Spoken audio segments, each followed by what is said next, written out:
The following is a live presentation of Retro Sports Network, home of the champions of the past, present, and or future. Happy Palindrome Day, everybody! It's 2, 2, 2, 2, 2. And so, this will be the last time that we have a Palindrome Day while all of us are alive, because you can't have a March 33rd or an April 44th or a May 55th. So, this be it. This is the last Palindrome Day, well, truly of our lifetimes. And so, let's play too. In fact, let's celebrate 1,000 videos on Retro Sports Network. The actual 1,000th video was the Dodger Met game that we had for you on Friday with Fernando Valenzuela going against Dwight Gooden, and of course the triple play. So this is technically stream 1002, but we'll play two for you as we've reached Memorial Day in our replay. So there were no doubleheaders in real life on Memorial Day, or else we would have shown you one. So instead you get the day-night doubleheader, both games being this afternoon. The first will be the Minnesota Twins at 20 and 22 against the Boston Red Sox at 23 and 19. Roger Clemens and Ken Schramm from Fenway Park in Boston. And then it's an American League West matchup between the Texas Rangers and the Kansas City Royals. And so settle in for a couple hours of live baseball. My goodness, what a way to start our second 1,000 streams right here on Retro Sports Network. As Retro Sports Network presents Major League Replay 85 Memorial Day doubleheader. For the first one from Fenway Park in Boston, Massachusetts. It is the Boston Red Sox and the Minnesota Twins. And today's game is brought to you by DigitalDice.com, the best darn podcast on the web for your sports simulation and replay needs. Find us today on Spotify, Spreaker, iTunes, or wherever else fine podcasts are listed.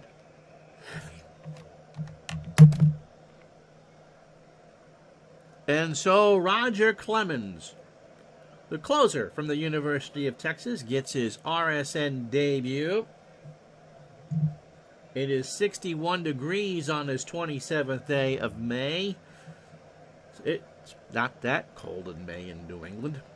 Anyway, Rocket is available through the 20th of August. He's only going to make 5 more starts after this. The Cy Young Award winner in 86, 87, 91, 97, 98, 2001, 2004, and the AL MVP in 1986. He's 23 years old.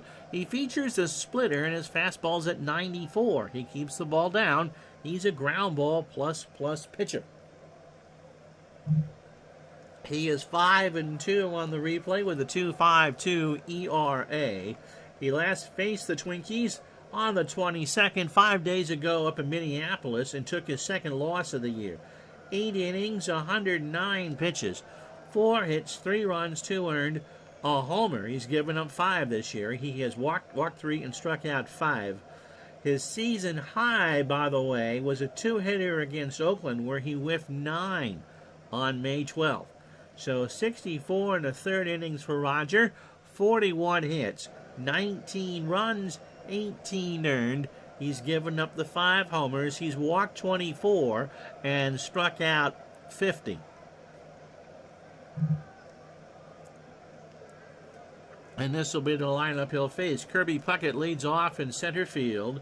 Mickey Hatcher in left will bat second. Kent Herbeck at first will go third. Tom Bernansky in right cleans up. Randy Bush, the DH that shouldn't be, is batting 5th.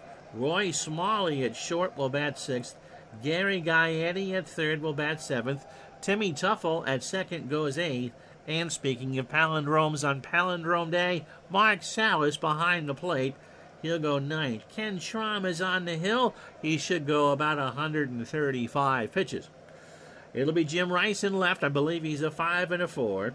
Steve Psycho Lyons in center field. He's a 4 and a 3. Dwight Evans is 7, and right, that arm should be an 8, 9, or a 10. Wade Boggs is a 5 at third. Glenn Hoffman at short, he's a 5. Marty Barrett at second, he's a 6. Bill Buckner a 5 at first. Rich Gedman behind the plate, a 7 and a 7. And Roger Clemens on the mound, he's a 6 and did not make an error. So with all that, Kirby Puckett steps in, 250, a homer, and 15 RBI.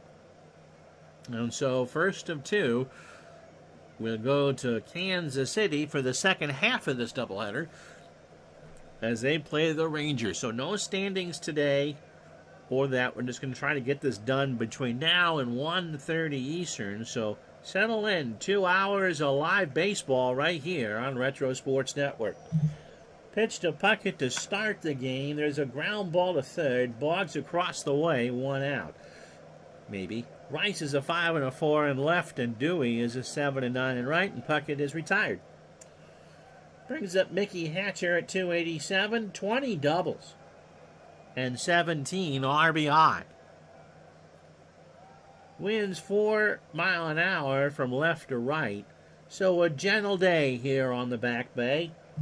Clemens winds and deals, and Hatcher hits a ground ball to Boggs, and Boggs misplays it. He picks it up. He throws to Buckner, and Hatcher wasn't really running all that fast and is retired. So Boggs fumbled it, but Hatcher was just kind of lollygagging his way down to first, and there's 2 out. Brings up Kent Hrbek. Kent at 301, 9 homers, and 32 RBI. Game 43 for the Twins and game 43 for the Red Sox. They are past the quarter pole.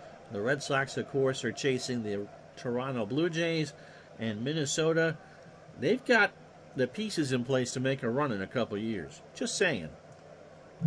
Pitch to Herbie. Ground ball to second. Barrett by the bag over to first, and that will retire the side. So the Twins go down in order. Clemens gets him on 8 pitches. We go to the bottom of the first, no score. So it'll be Ken Schramm, 3 and 5 on the replay, with a 6.79 ERA. Making his 9th start of the year, 31 years old, a fastball pitcher at 86 and a fly ball plus pitcher. Probably not what you want at Fenway. In Minnesota, he got beat up badly by the Red Sox. In fact, Christmas treat on the 21st. In 4 innings, he threw 79 pitches, but allowed 5 hits. In fact, he's allowed 5 hits his last 4 starts. In each of them, respectively, 7 runs, all earned, 2 homers. He walked 3 and struck out 4. In 53 total innings, he's allowed 55 hits, 43 runs, 40 earned, 13 home runs. He has walked 37, struck out 33, and lost his last 3 decisions. His last win came on May 4th against the Birdies, although in that 6-inning effort, he walked 6. So the lineup he'll face, it's Steve Lyons, of all people, leading off in center field. Dwight Evans in right will bat second. Wade Boggs is down to third in the lineup.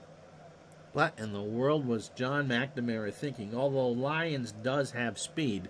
Bill Buckner cleans up at first. Jim Rice in left will bat fifth. Mike Easler is the DH. He'll go 6th. A lot of lefties in this Red Sox lineup. Rich Gedman behind the plate bats 7th. Marty Barrett will go 8th at second base. And Glenn Hoffman, future manager of the Los Angeles Dodgers at short, will bat 9th. Mickey Hatcher is a 4-arm in left. Kirby Puckett an 8 and a 9 in center. Tom Bernansky is a 5 in right. Don't know his arm off the top of my head. Gary Gaetti is a very good third baseman. He's a 9 there, for goodness sakes.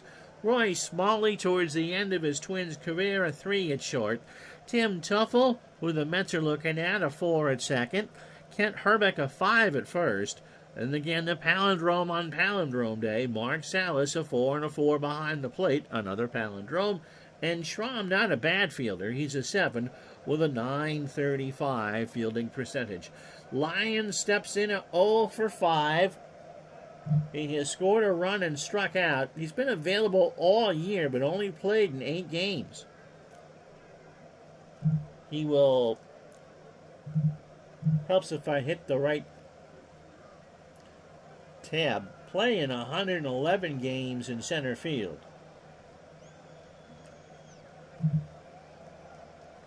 So Schramm is ready, and so is Lyons.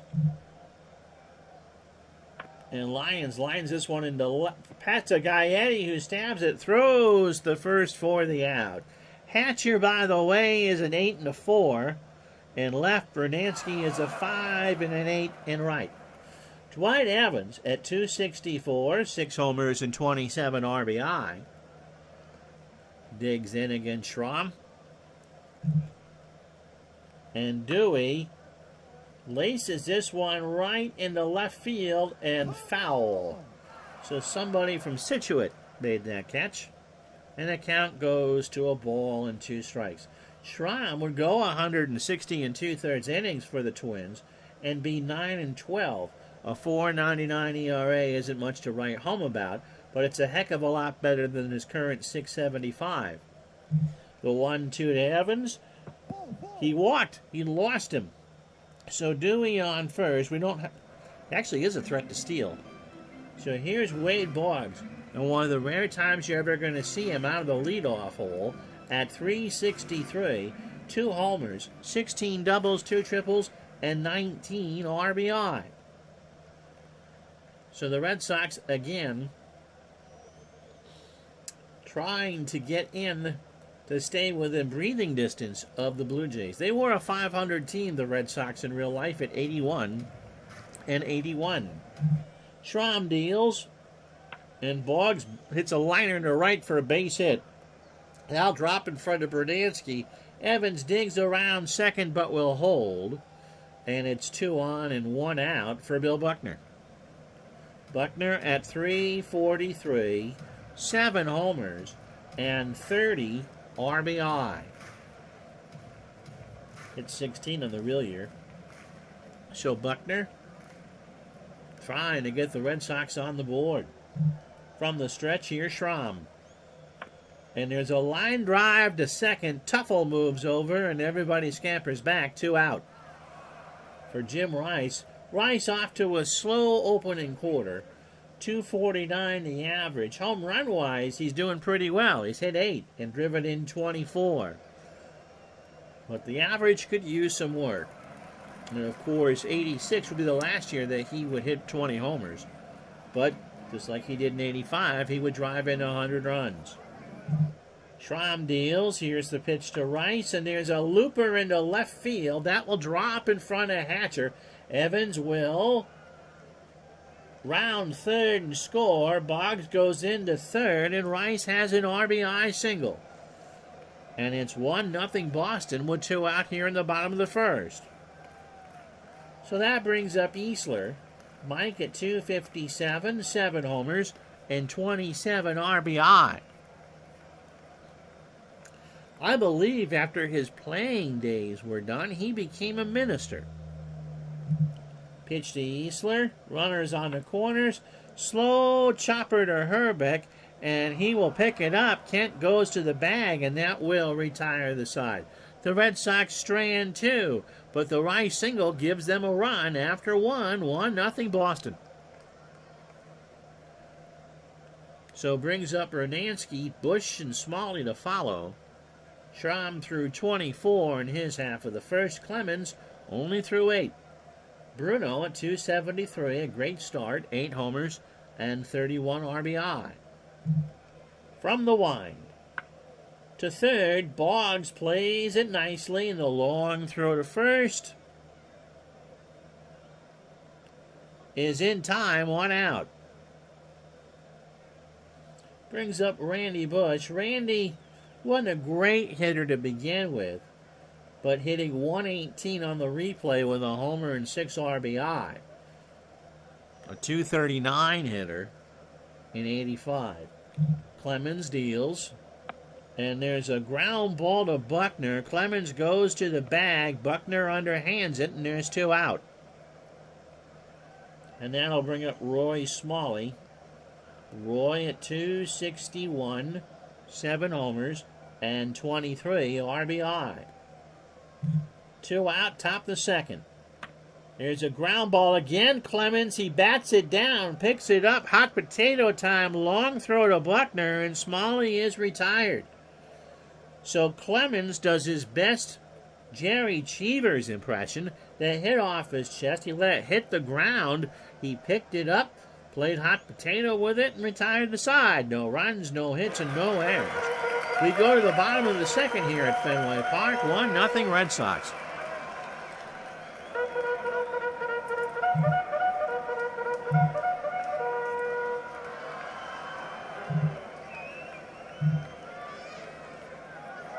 Doubleheader, Mark, from the truck. So 11:30, and then Kansas City will host Texas in Game 2. So we're on all through the lunch hour and beyond today. So, yep, a little early. Here's Gedman at 273. 3 homers and 10 RBI.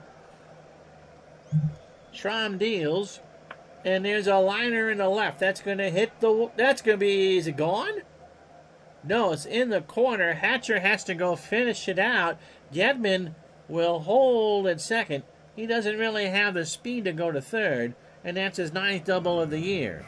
So the third hit for the Red Sox. I don't even give you Gedman's numbers, for goodness sake. Hitting 279 now. Marty Barrett at 225, a homer and 7 RBI.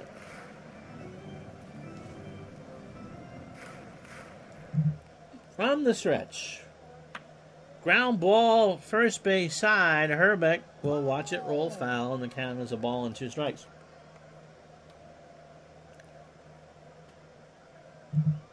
Pitch to Barrett.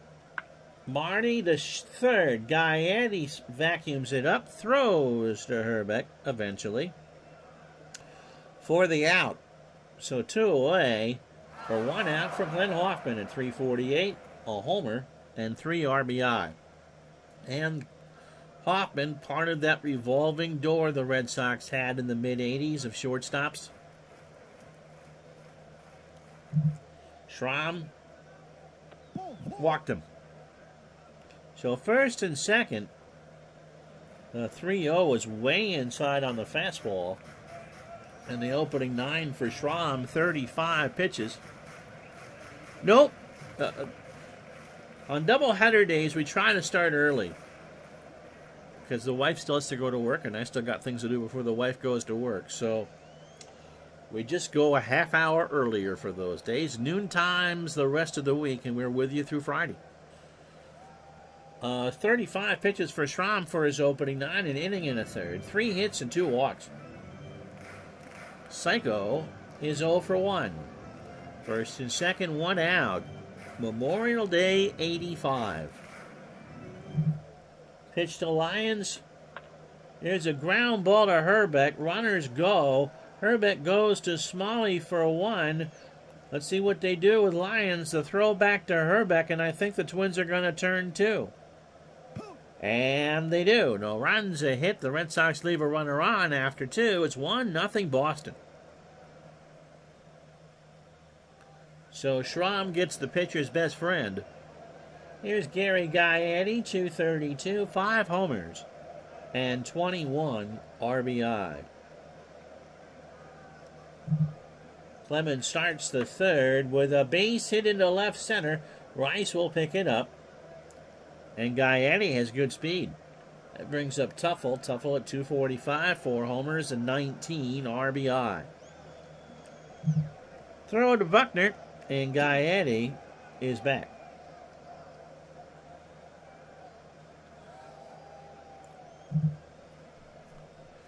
Tuffle, base hit left center field. Again, second verse, same as the first. Rice will scoop it up. And it's first and second for the Twins, and nobody out for the Palindrome. Mark Salas, 239, a homer, and 12 RBI. Well, if there's no resolution by what would be opening day, which is March 31st, we will go daily. I'm thinking that's going to be right around the time of the All-Star game. So we would pick it up wherever we are and just play every weekday at lunch. Probably Monday night would be in prime time. because they're usually doing something else until we have real baseball. So you will get a baseball fix. I looked into streaming some of the Japanese games, and there is no one central streaming service that does that. Here's Salas. I gave you his numbers. So first and second, do I have a specific season in mind? Well, we're doing 85, so it'd be at the All-Star break.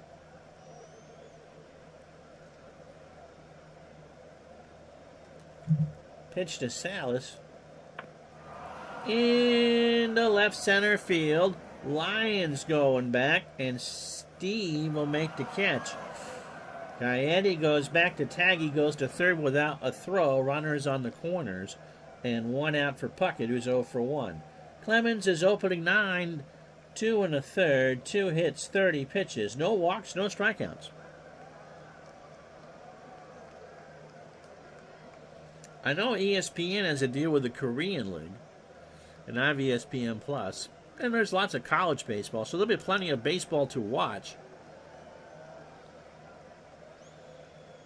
Just won't be of this variety, I don't think, but yeah. Looking next year, thinking there's been a request for 2001, and I kind of like that idea, but that would be in 23. Puckett, Tuffle will go. They're going to throw down to Barrett, and Timmy is safe. So they get the steal. For second and third now, 1 out. The Twins have 2 in scoring position and a 1-strike count to Puckett. For Tuffle, it didn't say what his stolen base was, and I didn't look. Shame on me. Pitch to Puckett. There's a line drive to Hoffman, 2 out. Hit that one right on the nose, and that'll bring up Mickey Hatcher, who's 0 for 1. So the Twins, who hadn't stranded anybody in the first 2 innings, have 2 on and 2 out for Hatcher, who was 0 for 1. D-backs did beat the Yankees in 7 in 0-1. Yep. Derek Jeter had been playing where he should have been. I'm not sure they win that. Arizona wins that game. But that's the Seattle team that won 116. The D-backs win the NL West. The Yankees are right in the middle of their dynasty. So that's the thought. Pitch to Hatcher. Mickey hits a line drive, and Hoffman will snare it, and that will retire the side. So the Twins strand 2. No runs, 2 hits, no errors. We go to the bottom of the third, 1-0 Boston. So it'll be Evans, Boggs, and Buckner to face Schramm here in the third. Evans walked and scored his first time up. Pitch to Dewey. Here's a fly ball to left. Hatcher comes in and will make the catch in shallow left, 1 out. Of course, the owners and the players are talking and starting to move off some positions. And so I am cautiously optimistic that we will get most, if not all, of the season in. Here's Wade Boggs. Wade singled his first time up, and one of the rare times that he hit third in the order. Just not a power hitter. In the left center, Puckett going over. There's a lot of room out there. Makes the catch, 2 out. Brings up Buckner, who's 0 for 1. So Schramm doing all right through the first 2 2/3. From the wind. Line drive, Tuffle is there, and that will retire the side. Red Sox go in order after 3. Boston 1, Minnesota 0. So Herbeck, Bernansky, and Bush to face Jolly Roger here in the 4th. And again, one of the rare games where Clemens doesn't have a strikeout. His season high is 9. That's the first. Got it on a fastball swinging, 1 out. Brings up Bernansky, who's 0 for 1. Pitch to Tom. Ground ball to Buckner. Bill races to the bag, 2 out. Brings up Randy Bush. Randy is 0 for 1. Clemens just cruising right through the first 3 2/3. And there's a ground ball to Barrett. Marty ranges in the hole, throws to Buckner, and that will retire the side. Twins go in order in the 4th. After 3.5, 1-0 Boston. So we'll show you the standings between the games. Here's Rice. He singled his first time up and drove in his 25th run of the year. This time around, he sends it deep into left field, but that will stay playable for Hatcher, who goes to the base of the scoreboard, 1 out. Mike Easler is 0 for 1. Schramm from the wind. There's a base hit into right. Bernansky will pick it up, and for the Red Sox, that is their 4th hit. Here's Gedman. Gedman doubled.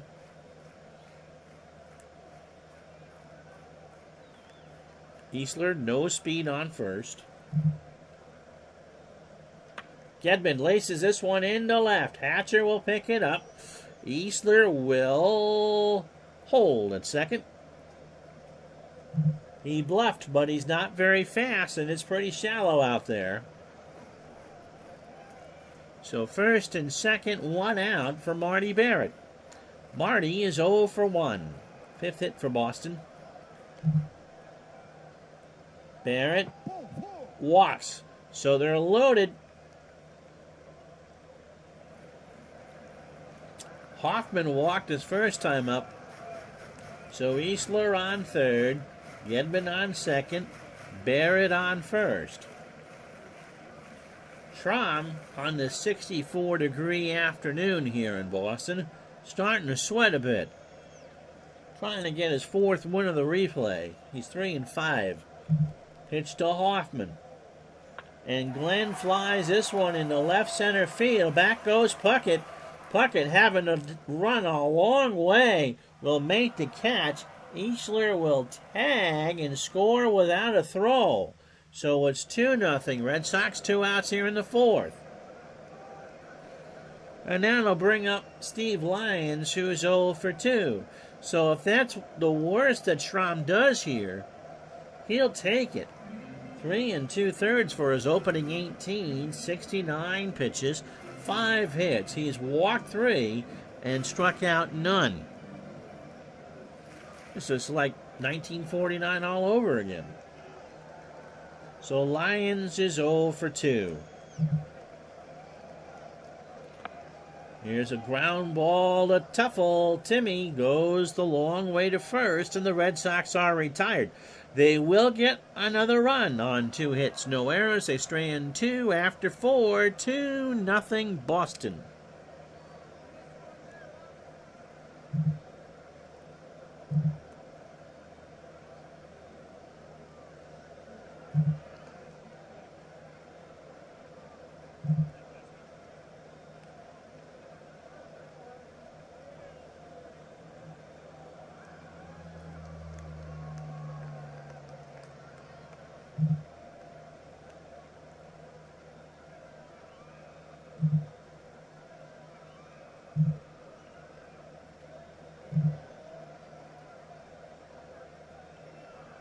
So Smalley is 0 for 1.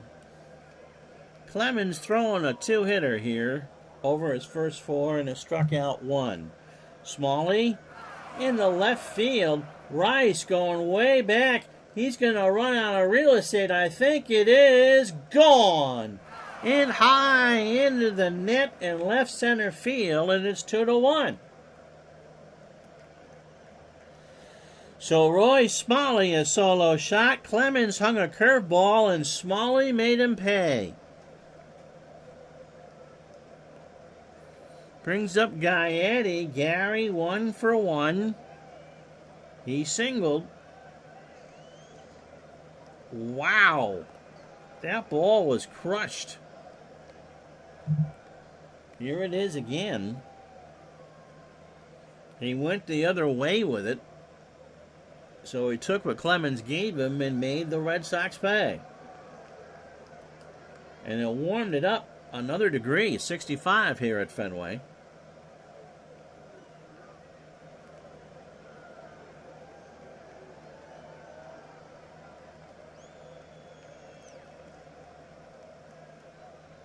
So here's Guy Eddie. Gary singled. He's 1 for 1.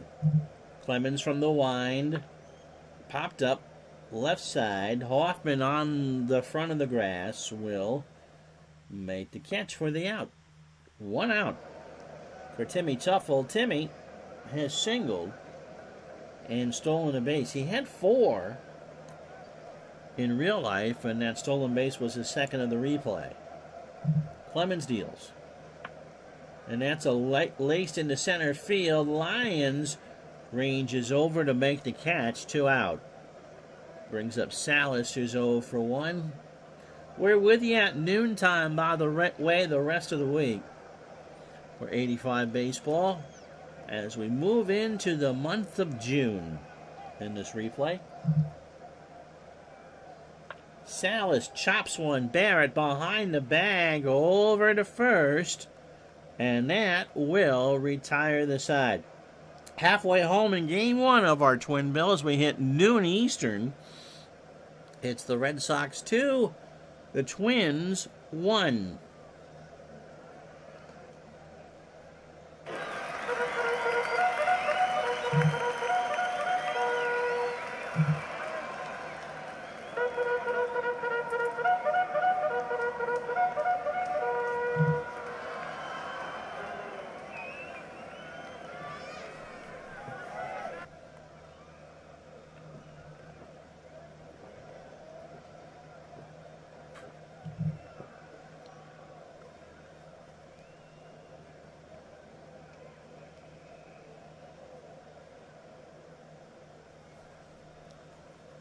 Well, if you join us late, that's going to be pretty much everybody. Here's what you missed so far.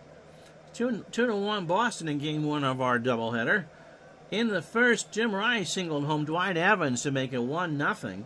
In the fourth, led Hoffman a sac fly to make it 2-0. And the Twins got one back in the fifth off of Roger Clemens as Roy Smalley put one into the net in left center field for his 8th of the year. So Ken Schramm, 5 hits through 4, 2 runs, both earned, and he's walked 3. Roger Clemens has allowed 3 hits. The home run being the only run of the ball game. And surprisingly for Clemens, he's only struck out 1.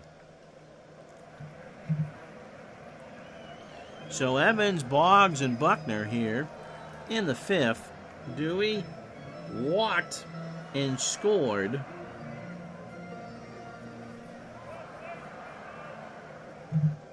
Is 0 for 1. And there's a fly ball left field. Hatcher will make the catch. 1 out.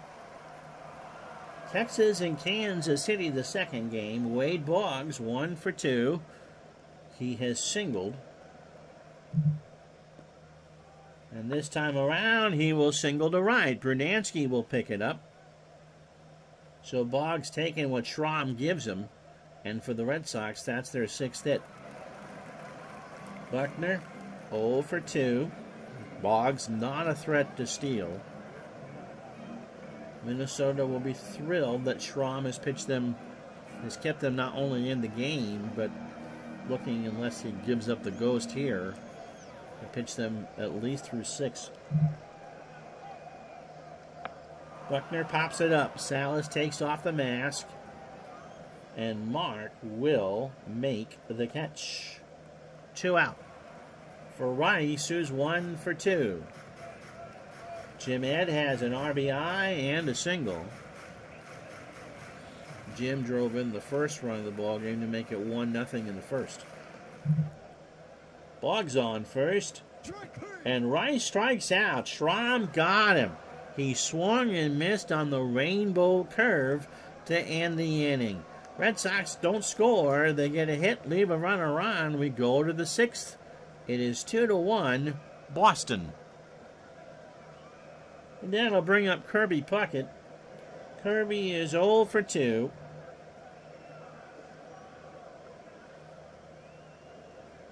Clemens is opening 18 on 57 pitches, 5 innings, 3 hits, a homer, and a strikeout. Puckett starts the 6th with a liner into left center. That's going to drop for a hit. Rice will pick it up. Hoffman got a late jump on the leap, and it went over his glove. So Puckett, who's a pretty skinny fellow in 1985 with good speed, on first. Here's Hatcher. He's 0 for 2. Throw to first, and Kirby is back. 4th hit for the Twins. From the stretch, there goes Puckett on a hit and run. It's a base hit into right field. Kirby will do what? Hatcher's on with a single. Puckett is going to try to run on Evans. Evans with a howitzer out there. Puckett trying for third. The throw is going to be close, and he is out. He got him.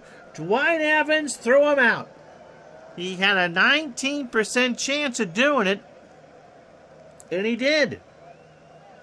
So Puckett sits on third base, bewildered by that. Evans just had the perfect throw. So 1 out. I don't know who runs on Evans. Jamie, how are you doing? But Puckett had an 81% chance of making it and didn't. So here's Herbie. Ken is 0 for 2 with a strikeout. 2-1 Red Sox here in the 6th. Texas at Kansas City, the nightcap of this holiday doubleheader. Herbeck into center field for a single. See if Hatcher runs on Lyons. Lyons throws it back in, and Mickey, who has my speed, will hold. So first and second, 1 out for Bernansky, who's 0 for 2.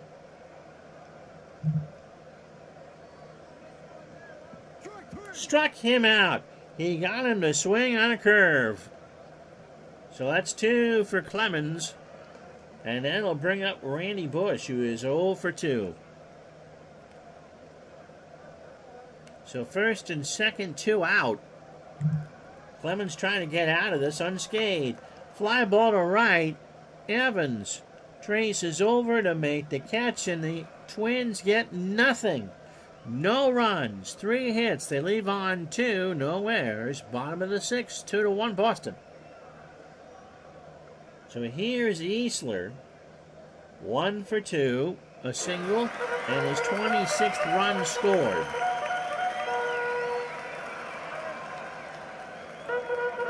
Again, Schramm pitching well. Pitch count-wise, he might be able to go to the 8th. Got him. A 1-2 fastball swung on and missed. So 1 out for Gedman. Rich has singled and doubled. He's 2 for 2.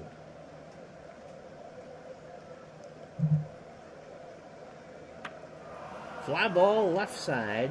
Gaetti out on the grass. Hatcher will come in behind him, but it's Gaetti's ball. 2 out. For Marty Barrett, who has walked, he's 0 for 1.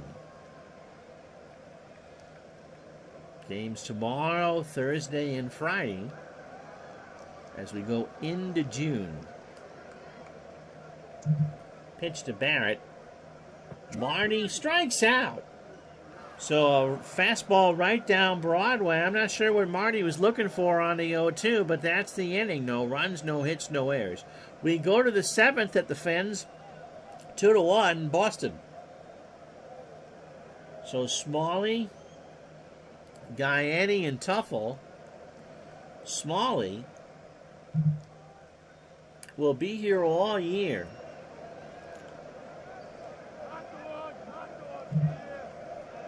Only 33, too. 1 for 2. It is 8th of the replay, and it's driven in 24.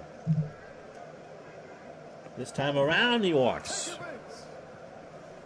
So the tying run is already on base for Gary Gaetti. Gary has a single. He's 1 for 2. This time he sends one high and deep into left field. Back goes Rice. He's going to run out of room, and that ball is off the top of the wall. So Smalley goes to third. Let's see what Roy does. He's going to try and score. Rice has it. Rice will to Hoffman, to Gedman. Here comes Smalley. He is safe. So we're tied at 2. That was close. There was a lot of dirt that came up, but they signal him safe, and we're knotted at 2. And so that brings up Tuffle. Timmy 1 for 2. He has singled and stolen a base. So Gaiati on with a double. And the Twins have made this interesting. Gedman goes out to settle down Clemens from the stretch. Tuffle bunts, and he's gonna beat it out. He throws to Barrett, and the ball gets away. So Gedman throws it away, but Gaiati really wasn't paying attention and cannot score. The throw went into right field, and Gaiati never looked to see what was going on. That's on his third base coach, who should have waved him home because Evans was late getting to the ball. Yeah, Twins should have scored there. So the Red Sox will take it. Here's Salas. He's 0 for 2. Buckner had the glove up, and the throw was, Barrett had the glove up, and the throw was just well over his head. Pitch to Salas. That's a base hit. Gaiati will score. Lions will pick it up. And it's first and second, and the Twins lead it 3-2. So Clemens shakes his head. 27 batters, 86 pitches, 6 innings plus, 8 hits, 3 runs, all earned, although I think they're going to change that to 2 once the inning is over. He has walked 1 and struck out 2. A double play would go a long way into settling the Red Sox nerves here in the 7th. Kirby is 1 for 3 with a single. Ground ball to Buckner. Bilt goes to Hoffman for a 1, and there is no throw to first. Or there is, but it'll be late. So it's 3-6 on the fielder's choice, 1 out for Hatcher, who is 1 for 3.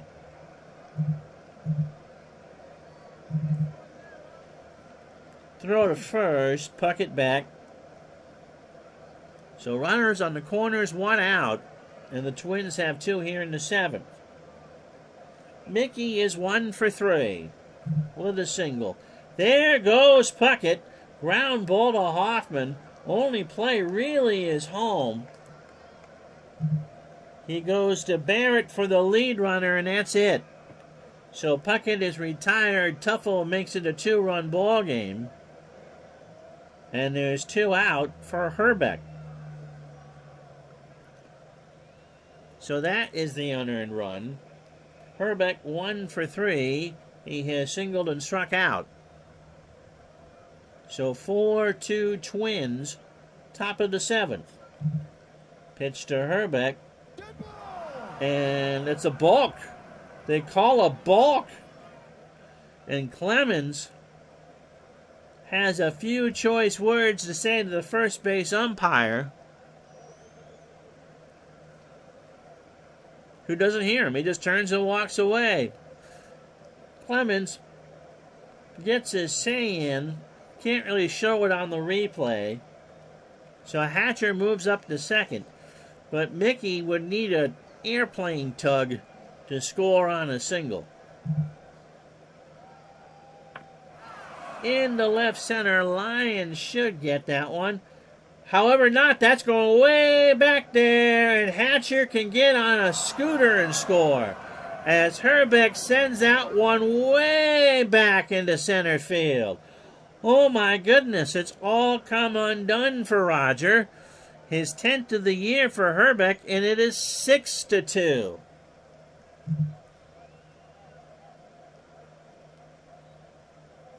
That did not look gone off the bat.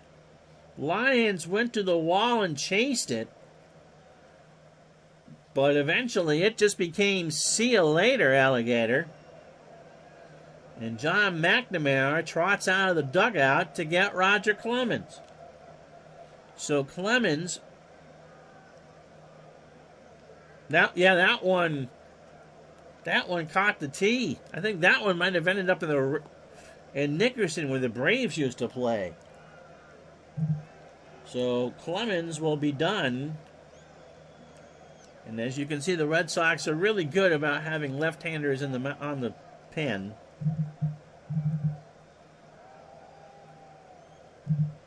And so Steve Crawford will come in. Crawford has made 5 saves, making his 10th appearance of the year. Last pitch May 23rd. Fastball pitcher at 89. Ground ball pitcher 27 years old.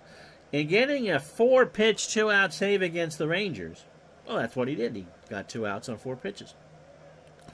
17 2/3 frames for Mr. Crawford. 18 hits, 6 runs all earned. A homer.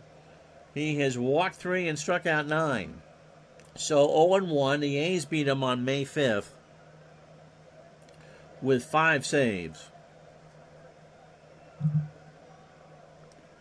So Clemens' afternoon is done. Brunansky is 0 for 3 with a strikeout.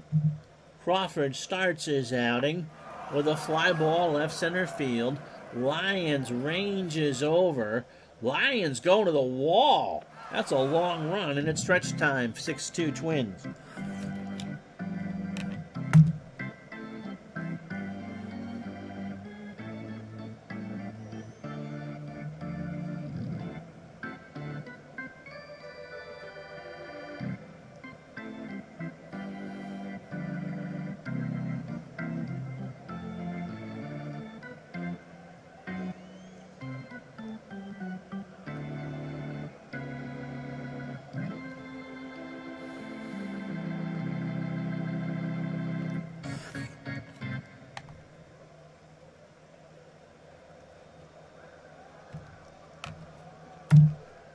All right, there we go. It's an old-time Fenway game. Boom, a crooked number on the door. Yep. 67 degrees, no wind. But, man, is there some offense. And you ever would have thought that Ken Schramm would have outpitched Roger Clemens? Would have won some money in Vegas that way. Glenn Hoffman has walked and driven in a run. That came in the 4th on a sac fly, and Hoffman now has 4 RBI on the replay. Schramm starts the 7th with a big lead and a fly ball left center. Puckett runs over and makes the catch, 1 out. So here's Steve Lyons. He's 0 for 3. Has grounded into a double play. Schramm, 27 batters, 102 pitches. 6 1/3 innings, 6 hits. Both the runs are earned, and he has walked and struck out 3 apiece. Psycho is 0 for 3. He's now 0 for 4, as Puckett will track that one down rather easily, 2 out. Brings up Dwight Evans. Dewey is 0 for 2, a walk, and a run scored. Schramm from the wind. Popped up. Salas takes off the mask, trots over, and retires the side. In fact, he had to go back against the screen to make the catch. Red Sox go in order. Schramm, he might be your MVP when all is said and done. No runs, no hits, no errors. We go to the 8th, 6-2 Twins. So Randy Bush is 0 for 3. Roy Smalley and Gary Gaetti to face Crawford here in the 8th. Bush, hard ground ball to Barrett. Marty throws to first, 1 out. Brings up Roy Smalley. Roy hit his 8th of the year into the net and left center his last time up. part of a 5-run barrage by the Minnesota Twins, who now lead 6-2. Pitch to Smalley. He walked him. A 3-1. Gedman saved it. It was high and away. 1 out. Here's Guy Eddie. Gary has singled, doubled, driven in his 22nd of the year, and scored his 25th. You know it's a Ron stream when we're playing the Red Sox and they're losing to a team that's under 500. You just know it's a Ron stream, don't you? Pitch to Guy Eddie. There's a fly ball center field. Lyons comes in, makes the catch. Smalley goes back to first.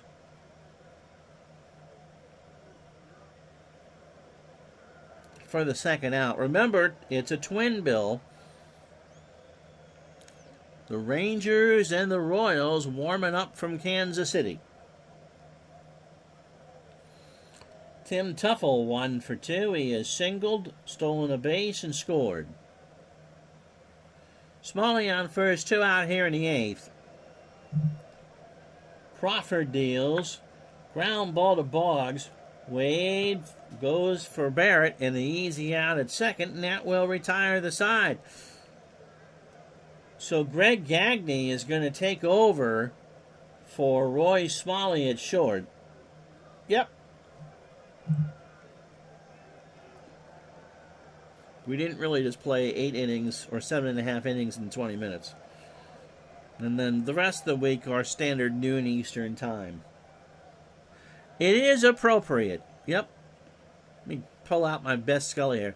You know, Jamie, it is appropriate that the Twins would play on a twin bill. Although, believe it or not, this may not be the case for July 4th. But there were no double headers on Memorial Day. We had to create our own. Schramm, to face Boggs, again, Wade hitting third, Buckner and Rice. Wade a single twice, he's 2 for 3. Pitch to Wade. Into right field, Bernansky will make the catch, 1 out. 6-9-0 for the Twinkies. They've left on 5. And remember, Minnesota is the home for the All-Star game. Red Sox 2 runs, 6 hits, an error, and they have left on 6. Here's Buckner. He is 0 for 3. Schramm winds and deals. Into right center, Puckett. 2 out. So Schramm has done a lot of business today. And you would have won your bar bet if you would have thought that Schramm would have outpitched Jolly Roger Clemens. Jim Rice 1 for 3. He has singled, driven in a run, and struck out. And he got again. He looked at a fastball for strike 3. And Schramm just pumps his fist as he goes back to the dugout. No runs, no hits, no errors. We go to the 9th. It's 6-2 Minnesota. So Salas, Puckett, and Hatcher to face Crawford. Salas 1 for 3. He has singled and driven in his 13th. Struck him out. Crawford got him on a full count fastball looking. Salas turns to the home plate umpire but doesn't say anything. He's still got to get 3 more outs to get the win. Here's Puckett. Kirby 1 for 4 with a single. Crawford into center field. Lyons 2 out. So Crawford has thrown 2 pretty much clean innings, just the walk. Here's Hatcher. Mickey 1 for 4. RBI, single, and a run scored. Pitch to Mick. There's a ground ball to short. Hoffman with a throw to first. And eventually that will retire the side. So the Twins go to the bottom of the 9th, leading 6-4. No runs, no hits, no errors. They've only left on 5. So Schramm he did have 6 complete games. He has thrown 2 on this replay. He's looking for number 3. He's got to get through Easler, Gedman, and Barrett. Easler 1 for 3. Has singled, struck out, and scored. Schramm winds and pitches in the center field. Kirby going way back there, off the wall. That's off the gate. And Easler is into second with a stand-up double.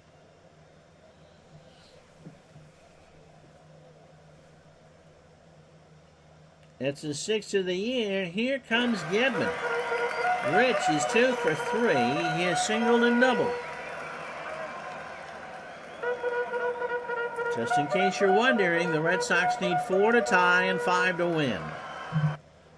Salas and Schramm have a word, and the word is in Spanish. He loses Gedman on a walk. A 3-1 high and tight fastball. Elton John is writing a song about it. And now I'll bring up Marty Barrett. Marty is 0 for 2. He has walked and struck out. Schramm trying to get this win. Barrett, that's into right field. That will be a single. Easler will round third. Brunansky throws it back in the infield. And the tying run is at the plate and Glenn Hoffman. And so we'll give Schramm another base runner if the computer doesn't pull them already. But this is now a save situation. Pitch to Hoffman. Got him! Yep, just who the Red Sox wanted with the bases loaded. Swings and misses at an 0-2 fastball, 1 out. For Steve Lyons, who was 0 for 4. He grounded into a double play. They got Armas on deck. And regardless of what they're going to do with Schramm,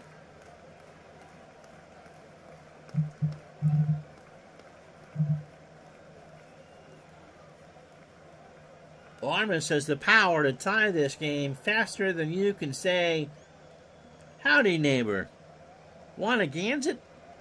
So Armas has 1 grand slam on the year. He's hitting .263, although the odds favor Schramm here. Armas has 13 homers and 42 RBI. And so the Red Sox being aggressive. They trail 6-2, 1 out, bottom of the 9th. Schramm stays in the game and gets Armas on a 2-2 fastball right down Broadway. He never swung at it. And now Schramm is 1 out away from a complete game. Standing in his way, Dwight Evans, who is 0 for 3. A run scored and a walk. And somewhere in Poultney, Vermont, a little 13-year-old kid with a squeaky voice is just now having a conniption fit.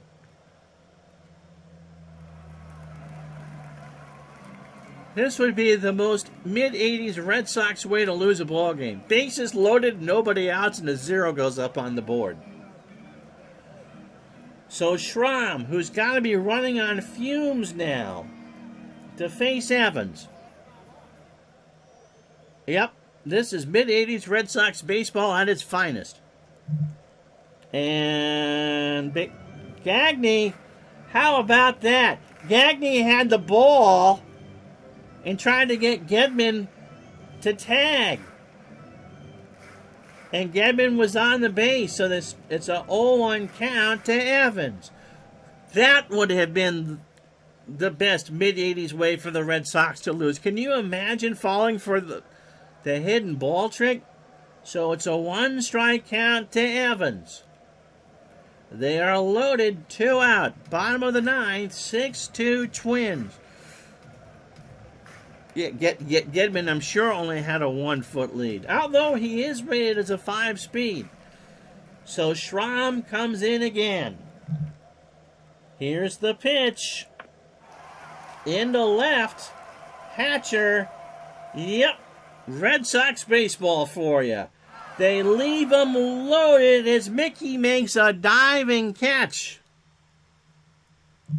And the Twins win this one 6-2. Of course they do. The Twins, 6 runs, 9 hits, no errors. Remember, it's a doubleheader. Don't leave. The Red Sox, and they left on 5. Why did I root for this team growing up? 2 runs, 8 hits, an error, and they have left up. The Red Sox leave on 9. Ken Schramm is our Digital Dice MVP. 9 innings, 8 hits, 2 runs, both earned. He walked 4 and struck out 6. You bet he had plus stuff. He goes to 4 and 5. Clemens, the beneficiary of a bad play, 6 2/3, 9 hits, 6 runs, 3 earned. The error, remember, coming when Gedman threw the ball into right field. He gave up 2 homers. He walked 1 and struck out 2. And Steve Crawford technically had minus stuff, gets the thankless 2 1/3 of 1 walk ball. And so that's the first 2 today. We'll leave the standings up for you just a second so you can, as soon as they pop back up, so you can see them. The Dodgers up by 3.5. The Cardinals are up 2.5. Kansas City 3.5. The Twins are now 5 back. And the Blue Jays have the biggest lead in all of baseball. They are 5 up on the Tigers and now 5.5 up on the Red Sox.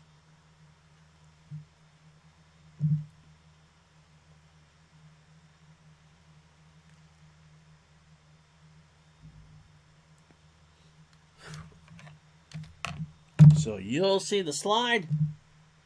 The second half of our... Oops. I meant the slide, not run. The second half of our holiday doubleheader presented by DigitalDice.com, the Texas Rangers, and the Kansas City Royals. Dickie Knowles goes for the Rangers and Brett Saberhagen for the Royals. Put your money on the Rangers right now. So it is a beautiful night for baseball as the scene shifts to Kansas City. 75 degrees, winds blowing in from right center at 2. Brett Saberhagen, the rookie, going for his 6th win of the year. In his 9th start. He last pitched against the Rangers 5 days ago in Arlington. 7 innings, 121 pitches, 8 hits, 3 runs, 1 earned. He walked 1 and struck out 7. So overall, the 85 Cy Young Award winner has thrown 64 2/3 innings, 71 hits, 25 runs, 22 earned, 6 homers. He's walked 11 and struck out 44. And the lineup the Rangers will put up against him. Toby Harrell leads off at first. O.D.B. McDowell in center will bat second. Buddy Bell at third will bat third. Pete O'Brien cleans up at first. Gary Ward in left will bat fifth. Cliff Johnson, the DH, will go sixth. Larry Parrish in right will bat seventh. Don Slott behind the plate goes eighth. And Curtis Wilkerson at short will bat ninth. Lonnie Smith over from the Cardinals is a 4 and a 5 in left. Willie Wilson is an 8 and an 8 at center. Pat Sheridan is a 5 and a 5 in right. George Brett a 7 at third. Onyx Concepcion an 8 at short. Frank White an 8 at second. Steve Bye-Bye Balboni a 5 at first. I wonder if Steve Balboni was the favorite baseball player of the New Kids on the Block. Was it them or NSYNC that did Bye-Bye? Jim Sundberg is an 8 and a 9 behind the plate. I'd ask my Fortnite friends, but that's just too old for them. And Saberhagen is a 7 on the mound with a .968 fielding percentage. So Toby Harrah at 350. My goodness. Those ratings are all out of 10. 10 being superb, 1 being me. Harrah has 3 homers and 15 RBI. Beautiful night here in Independence. Harrah strikes out. He swings and misses on a curve. Bye-bye nickname worth both ways when he struck out. Yep. Wah, wah, wah. And this will bring up Odabe McDowell. Odabe at 250. No homers, 2 RBI. You're welcome. Rangers in blue with light blue or gray pants. The Royals looking pretty good right now as the leaders in the American League West. McDowell fists one down to first. Balboni takes it 2 out. You might be the only one that misses AstroTurf Forest. Buddy Bell at 234, 2 homers and 13 RBI. The players don't indeed.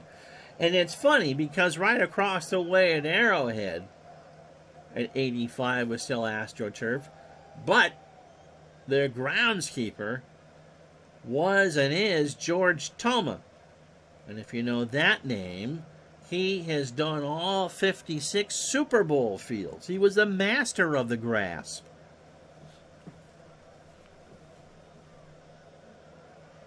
But then it was pretty much a grandmother's carpet over a cement floor, not the field turf they have today. Buddy Bell at 234, 2 homers and 13 RBI. Saberhagen deals, ground ball to first. Bye-bye, Balboni, and that retires the side. So the Rangers don't get anything in their half of the first. Dickie Knowles coming out, no score.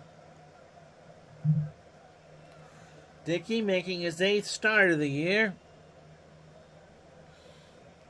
I think I'll get to that in a second, Jamie. He has lost his last 4 decisions. In fact, his only 4 decisions. And has an ERA of 5.82. The Royals beat him down in Arlington on the 22nd. 6 2/3, 86 pitches, 5 hits, 4 runs, 3 earned in the loss. He walked and struck out 1. 6-5 was the final there. So 38 2/3 innings, 57 hits, 30 runs, 25 earned, 2 homers. He's walked 8 and struck out 17. So lineup the Royals will send out. Willie Wilson in the center will lead off. Lonnie Smith will bat second and left. George Brett at third will play third. George Order, your DH, he cleans up. Steve Balboni hitting .261 at first will bat fifth. Pat Sheridan in right will bat sixth. Frank White at second goes seventh. Jim Sundberg behind the plate goes eighth. And Onyx Concepcion, who's dressing as a mid-80s shortstop, will bat ninth. No hit off field. Turf, Jamie says he liked it on this field better for summer. It fit better. I think it really just kind of fit the design of the stadium. I mean, yes, it is a circular cookie cutter type design with the dimensions being the same, but it looked unique, and they took care of it. I mean, some of those carpets, especially in Philadelphia and St. Louis, I mean, they looked washed out from the get-go. Forrest still loves grass more, but it just brings you back to your childhood. I understand that. Defensively for Texas, Gary Ward a 5 and an 8 in left. Odabe McDowell is a 7 and an 8 in center. Larry Parrish a 2 and a 6 in right. Buddy Bell a 7 at third. Wilkerson a 4 at short. Toby Harrah a 4 at second. Pete O'Brien a 6 at first. Slaught a 5 and a 4 behind the plate. And Knowles a 7 on the mound. It had an interesting... Yes, of course, this park has been redone. They did it to win the 16 All-Star game. And now it's a grass field. The Royals want to move downtown, back into Kansas City. And I wonder if that would be the case if the Chiefs would redo Arrowhead or just build something new entirely. I can't see the Chiefs moving back downtown, especially because tailgating being such a thing in the NFL. Wilson at 273, 5 triples, 2 homers, and 16 RBI. Knowles starts his night. Fly ball center field. McDowell, 1 out. Brings up Lonnie Smith since the trade with St. Louis, 6 for 24, a homer and 4 RBI.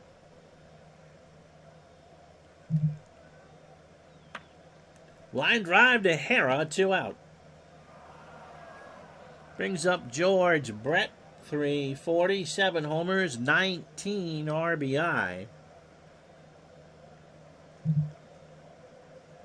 And Brett slaps that one into center field on the artificial surface, and that's the first hit for anybody.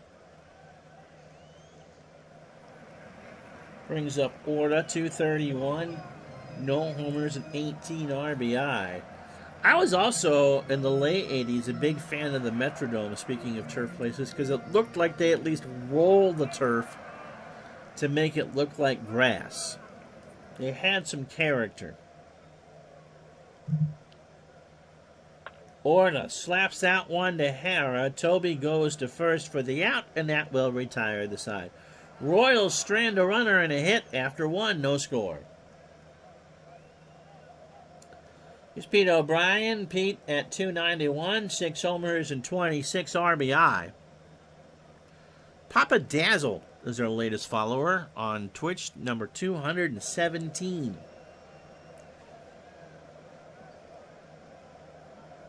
Mentioned at the start of the first game that we're celebrating 1,000 streams for Retro, or 1,000 videos on Retro Sports Network. That was Friday's Dodger Met game. It was number 1,000. Pitch to O'Brien. Pete skies it. Wilson, 2 out. Or 1 out. Gary Ward at 251, 5 homers and 17 RBI. Gary sitting on a 10-game hitting streak. Saberhagen from the line. Ground ball to third. Brett across the way. Gary's running, and Gary is safe on an infield single. So a bang-banger that goes the way for the Rangers. Their 43rd game of the year. They are 21-21. The Royals are 25-16. This is their 42nd game as well. Here's Cliff Johnson, 274, 2 homers and 18 RBI. I hear the Blue Jays are interested. Just saying. There goes Ward. Johnson slaps out one in the alley in left center. Gary's going to round third and score without a throw. And Johnson has his 17th double of the year. And it's the Rangers that draw first blood, 1-0. So that brings up Larry Parrish. Larry at 254, 4 homers, and 17 RBI. If you went to Vegas and had both Clemens and Saberhagen losing a doubleheader, you're lying. Pitch to Parrish, runner on second. Saberhagen struck him out. An 0-2 fastball on the inside corner got him looking. So that brings up Slaught. Don at 304. 4 homers and 17 RBI. Saberhagen deals to Frank White. Deep in the hole, makes a tremendous stop. Throws to first to retire the side. He robbed him of a hit and saved a run. 1 run, however, for the Rangers. 2 hits and no errors. Bottom 2, 1-0 Texas. So here's Balboni with Sheridan and White to follow. Balboni, 261, 11 homers, and 36 RBI. Knowles starts the second, and that's a base hit into left field. Ward will pick it up. Balboni will hold. They shifted in Balboni. They hit the opposite way. Here is Sheridan, 254. Pat has a homer and 10 RBI.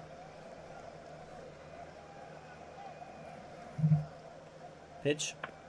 Ground ball to Wilkerson, might be two. Harrow for a one. Toby flips it over to first, and they turn it. So 6-4-3, 2 out, nobody on for Frank White. At 283, eight homers. 822? Wow, I didn't realize that. And 31 RBI. The Royals didn't have a lot of power. But I didn't realize that White was a 20 home run hitter. Pitch to Frank. Struck him out. So Knowles got him to chase a 1-2 fastball. No runs, a hit, and no errors. We go to the third. It's 1-0 Texas. So Wilkerson, Hara, and McDowell to face Saberhagen here in the third. Curtis at 223, 3 triples, and 11 RBI. Pitch to Curtis. Struck him out. That's 3 for Saberhagen. An 0-2 fastball at the knees. So Brett, 32, is opening 9, 2 1/3 innings, 2 hits, and 3 strikeouts, including 1 for Toby Harrah to start the ballgame. Ground ball to first. Balboni goes to the bag himself for the out. 2 out for McDowell, who's 0 for 1. First doubleheader of the replay. We'll have one for you for the 4th of July games, the Labor Day games, and if we actually get one on a regular Wednesday, Friday, or Saturday, which are the days of the week that we simulate, not the days of the week that we stream, you'll get that one too. But 3 holiday doubleheaders, and probably some late season ones as well. Pitch to McDowell. Otoby into right. Sheridan doesn't even really have to move.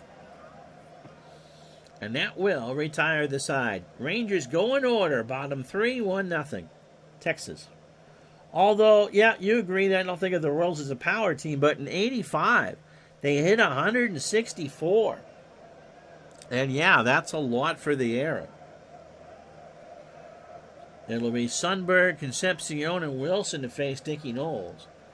Jim at 244, 5 homers, and 15 RBI. Left side, Bell, 1 out. That is the proverbial can of corn. Don't ask me what that is. Onyx Concepcion is at 200. 3 homers and 10 RBI. There's a line drive. Wilkerson moves over to his left, 2 out. Willie Wilson is 0 for 1. I think the only announcer who used can of corn in the last 25 or 30 years was Ken Harrelson. Wilson, 0 for 1, 10-game hitting streak. Opening 9 for Dickie Knowles, 42 pitches. 2 2/3 innings, that's pretty good. 2 hits and a strikeout. Harrelson, master of being the homer, also said, "Stretch! Stretch!" He gone.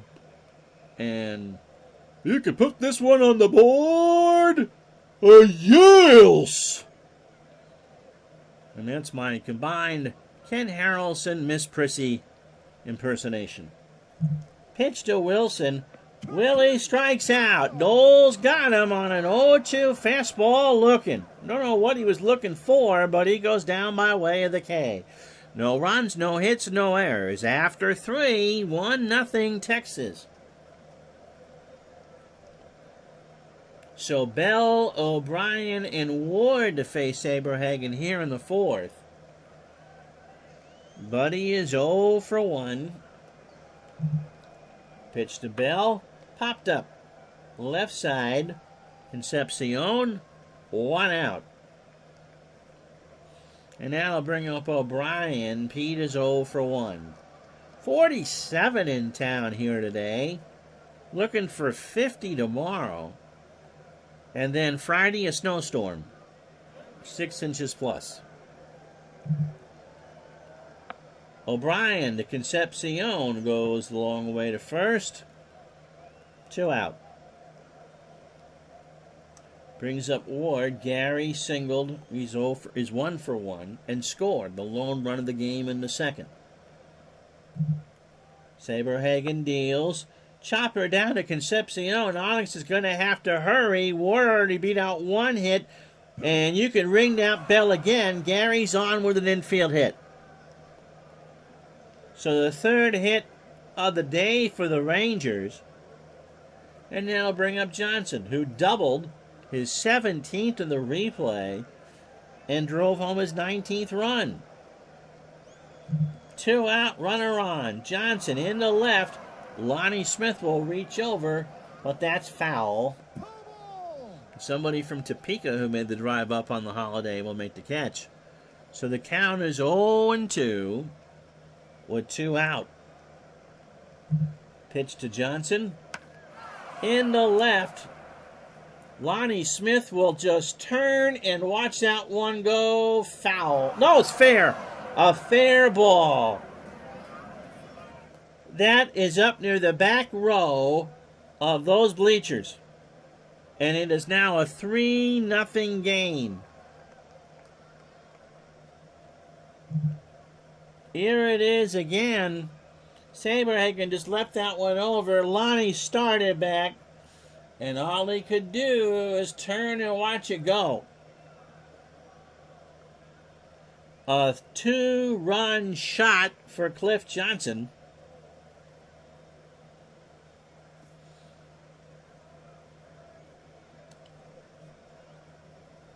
His 3rd of the year, and it's 3-0 Texas with 2 out. Here's Larry Parrish. He struck out his first time up. He's 0 for 1. Popped up. Left side. Brett has a lot of room. Is he going to get there? Yes, he is. But the Heathcliff homer, he's got all 3 Ranger RBIs. 2 runs, 2 hits, no errors. We go to the bottom of the 4th. 3-0 Texas.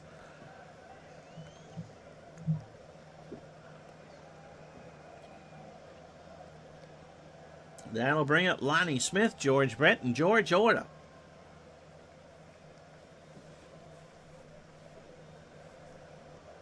Lonnie is 0 for 1.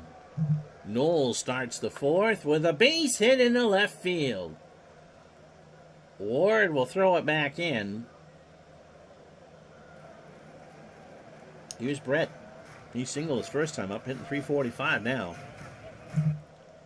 Throw to first. Lonnie is back. Straight steal. Slot. The throw down to Wilkerson, and Lonnie is safe. His first in the American League. So, yeah, you think of the Royals as a speed team, not necessarily as a power team. Trying to manufacture a run here in the 4th. And a 1-0 count to George Brett. Here's the pitch. Struck him out. He fouled it right in the waiting glove of Don Slott. Brett had a huge year at 85. Could have been the MVP. 30 homers, 335 average. Who was it in the American League in 85? Henderson had a pretty good year, too. Here's Orta. He's 0 for 1. There were some years, though, in the mid-'80s where voters just were weird. I mean, in 84, was Willie Hernandez really the most valuable player? Don Mattingly was the American League MVP. Orta, ground ball is short. Wilkerson looks Smith back, throw to first. Got him. So 2 out for Balboni, who was not the MVP. He did single his first time up. Balboni will single again. Lonnie Smith will round third. Ward coming in, makes the play. Lonnie's chugging along. What's Gary going to do? The throw to the plate is not in time. In fact, it gets away from the slot, and Balboni goes to second. So Ward, with the error, is third of the year. And Balboni ends up on third. So 3-1 for Sheridan with 2 out. Pat is 0 for 1. So another run 90 feet away. Ward just uncorked one. Balboni played his college ball in Florida at St. Petersburg at Eckerd College. Now, seeing Eckerd spelled that way, E-C-K-E-R-D, tells me that that was a pharmacology college. Slot and Knowles have a few words. Balboni on third. Sheridan chops it to O'Brien, and Pete will go to the bag to retire the side. So the error allows the run to score, but that's about it. 1 run for the Royals on 2 hits that leave a runner on. The error charged to Texas after 4, 3-1 Rangers. So Slot, Wilkerson, and Hara to face Saberhagen here in the 5th. Slot is 0 for 1. Going to be 0 for 2 in a moment. White behind the bag for the out. They are most known for their marine biology and sciences. Okay. Now, the reason why I asked if Eckerd was a pharmacology school was that there, of course, was the famous chain of drugstores named Eckerd. I bet they're related somehow. Curtis Wilkerson struck out his first time up. Saberhagen winds and deals. Chopper to short. Concepcion on a sliding pit over to Balboni. 2 out. For Toby Hara, who is 0 for 2 with the strikeout. So Saberhagen, 18 batters deep, 60 pitches, 4 2/3 innings. 4 hits. Allowed a homer to Johnson and has struck out 3. All 3 runs are earned.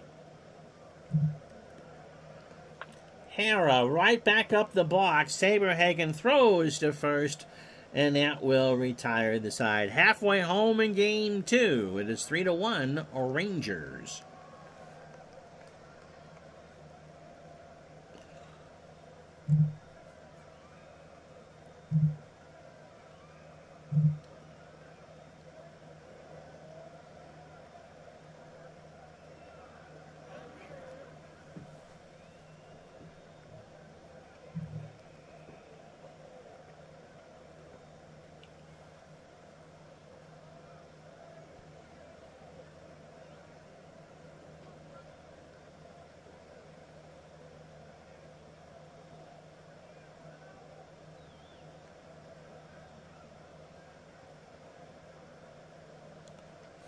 So if you joined us late, we did a doubleheader today.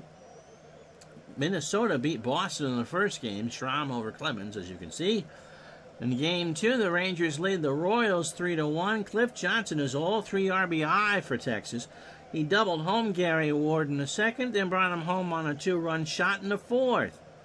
Kansas City got one back in the bottom of the 4th. Steve Balboni singled home Lonnie Smith to make it 3-1. So Dickie Knowles has a 4-hitter going through 4. The 1 run and a struck out 3. Brett Saberhagen, 4-hitter through 5. All 3 runs are earned, including that home run by whoever hit it. I forget because it's Tommy Roy Smalley, and that's from the first game. He has struck out 3.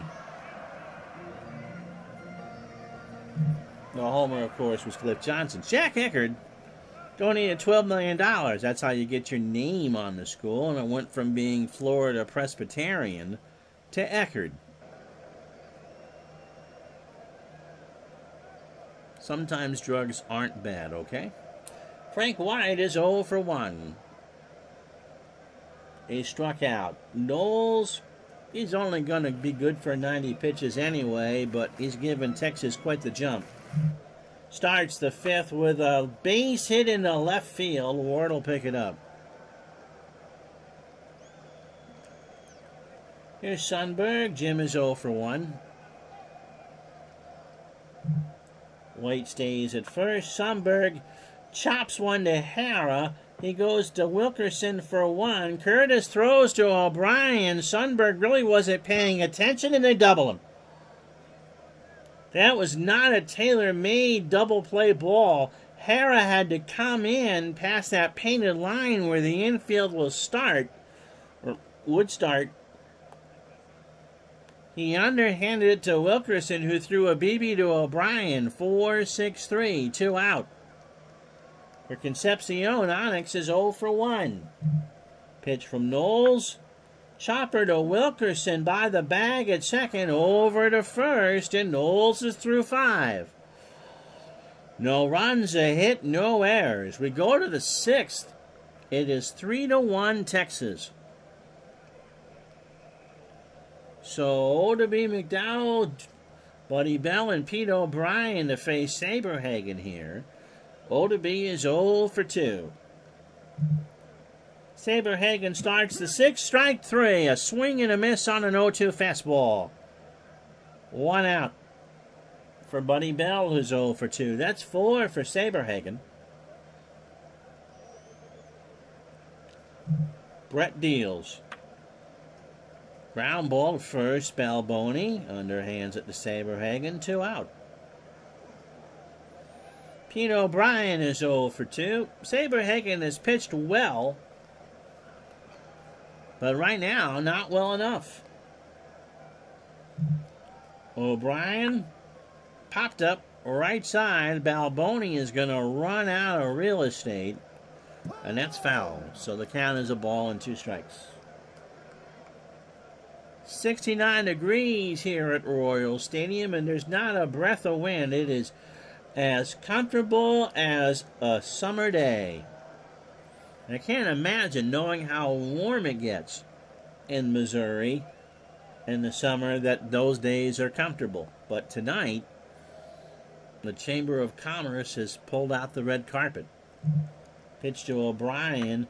Pete lifts this one deep to right. Sheridan in the corner, and Pat will track it down. No runs, no hits, no errors. We go to the bottom of the 6th. It's 3-1 Texas. So here's Willie Wilson. Willie is 0 for 2 with a strikeout. Knowles is opening 18, 80 pitches, 5 innings, 5 hits, and 3 strikeouts. The run is earned. Wilson. Ground ball to Wilkerson. Curtis throws. 1 out. Brings up Lonnie Smith. He has a lone run for the Royals. He singled, stole his first American League base, and scored. Knowles from the wind. Hard ground ball to Wilkerson, and Curtis isn't going to get a play on that. That hit off his glove. Curtis went one way, and the ball went the other. And that'll bring up Brett. George is 1 for 2. He is singled and struck out. And to bring up Jamie's point from earlier about being an MVP candidate, he hit .335, 38 doubles, 30 homers, drove in 112 and scored 108 times. Not only that, and look at the change in philosophy from 85 to today. He walked 103 times and struck out 49. Throw to first, Lonnie back. Jamie, is that your kid that's excelling at that sport? I'm assuming it's some sort of softball. Of course, you got great weather down there. Lonnie's going to go. The throw from slot down to Wilkerson, and Lonnie has it. Second stolen base. Well, I'm glad you're here, Nick can start. We are 5.5 innings deep into the second game of a doubleheader. But that's okay. By the way, Dave Gardner, who just joined us in the chat, did pick up Strat baseball last night. Your daughter plays softball but has a scholarship for soccer. Good for her. So those are soccer picks that we're looking at? So, Dave, what'd you think? You played your first full game last night. I'm assuming you did California and Seattle. The first game in Kingdom history. We actually did that one. Pitch to Brett. Into right. Parrish has it for the out. Smith goes back to tag and goes to third. 2 out. For Orta, 0 for 2. So Jamie, a proud dad. 2 out. 3-1. Knowles is going to give 6 good innings. Orta. Base hit left side. Smith will score. Ward will pick it back up, and it's 3-2. Balboni 2 for 2. He has singled twice and driven in a run.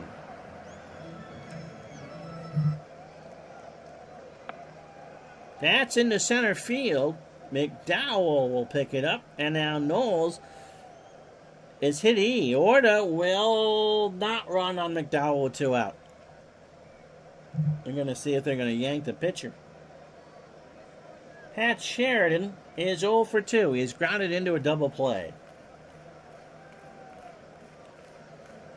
And Knowles is about to fall off the proverbial cliff here. Stays in the game. Sheridan drops one down for an infield hit. He hit a little dribbler and excuse me swing, and they're loaded. And if you aren't going to pull the pitcher, I am.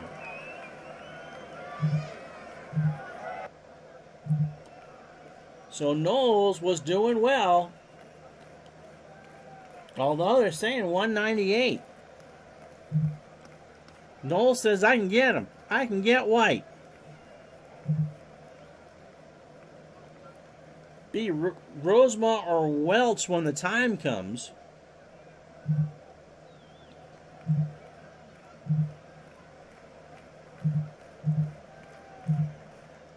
So Knowles talks Bobby Valentine into leaving him in. White 1 for 2. He is singled and struck out. Bases are loaded. 3-2 Rangers. Bottom of the 6th. The Royals have one in already. Pitch to White. Popped up. Left side. Knowles is going to get out of this. Buddy Bell will make the catch, and that will retire the side. The error. Well, the Royals get 1 on 3 hits. We go to the 7th, 3-2 Texas. Dave didn't answer my question. But Gary Ward, who has singled twice and scored twice, off of Saberhagen as we start the 7th. The Rangers are holding on to a 3-2 lead. Pitch to Gary. There's a ground ball to White by the bag over to first. 1 out. Mr. Johnson's having himself a day. A double, a homer. He is 2 for 2 and has driven in all 3 Texas runs. Struck him out. That's 5. So a change-up. Johnson swung, and Sundberg held on to it. Larry Parrish is 0 for 2 with a strikeout. So 2 out. Pitch to Parrish. Got him! Greg Harris is coming in. Stretch time, 3-2 Rangers.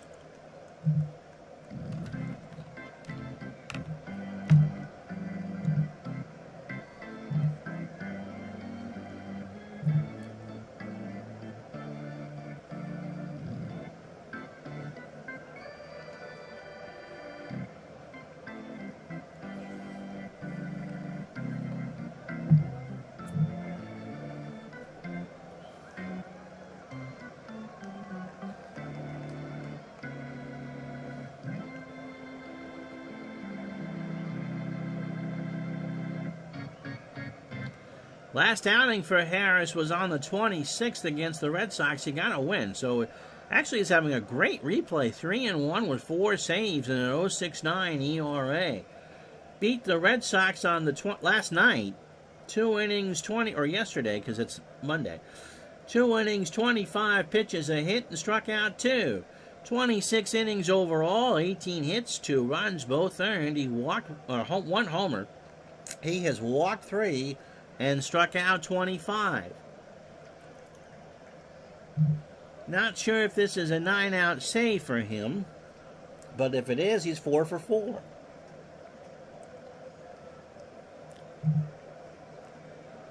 Sundberg, Concepcion, and Wilson here in the 7th. Jim is 0 for 2. Harris starts his outing, a ground ball to third. Bell, quick throw to first, 1 out. Brings up Concepcion. Onyx is 0 for 2. Harris deals. Little chopper to Harris. He flips it over to O'Brien on the run, 2 out. So Harris, who's good for 35, he does this, he might get 9 outs. Willie Wilson's 0 for 3 with a strikeout. In the left field, and that will be a clean inning for Harris as Ward makes the catch. No runs, no hits, no errors. We go to the 8th, 3-2. So here's Slot, Wilkerson, and Harris. Slot is 0 for 2. Saberhagen cruising right along, but on the wrong end of a 3-2 score as we start the 8th. Pitch to Dawn. There's a base hit left side. Oh! I'm glad someone's watching this. You didn't miss anything. They went 1, 2, 3, and I read all of...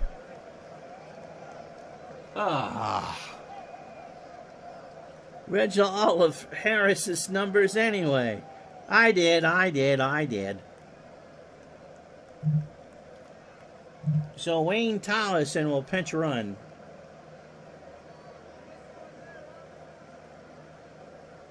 Curtis Wilkerson is 0 for 2 with a strikeout. Tollison a good runner at first. And an hour and 42 minutes into the stream, you do kind of start to feel like Jerry Lewis at noon on telethon day. Dwayne Flavin.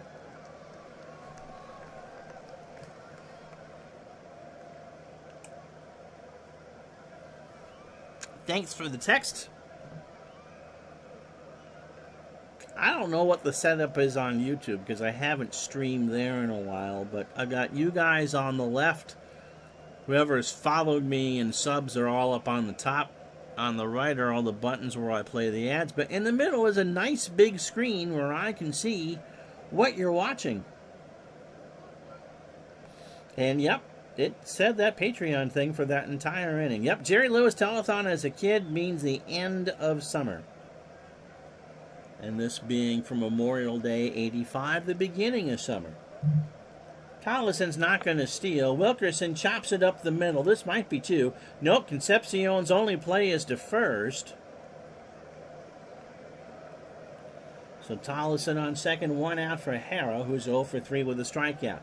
27 batters deep for Saberhagen, 95 pitches, 7 1/3, 5 hits. The home run to Johnson, and he has struck out 6, but he's on the wrong end of a 3-2 score. It was like TV 38 when they put technical difficulties. Please stand by. The Movie Loft will continue.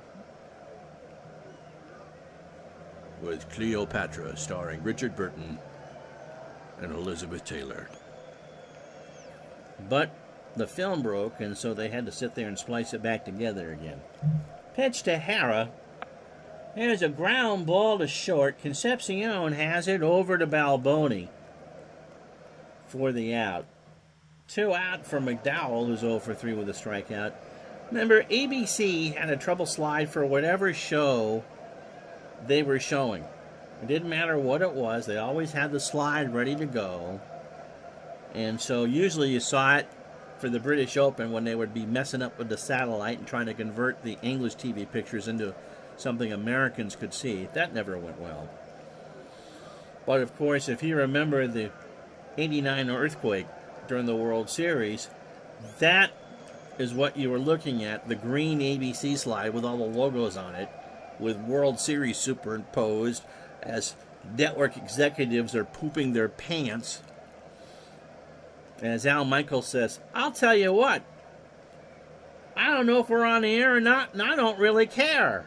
But we just had an earthquake. So there. McDowell. Ground ball to White. Frank will throw to first, and that will retire the side. Bottom of the eighth, no runs, a hit, no errors. 3-2 Texas.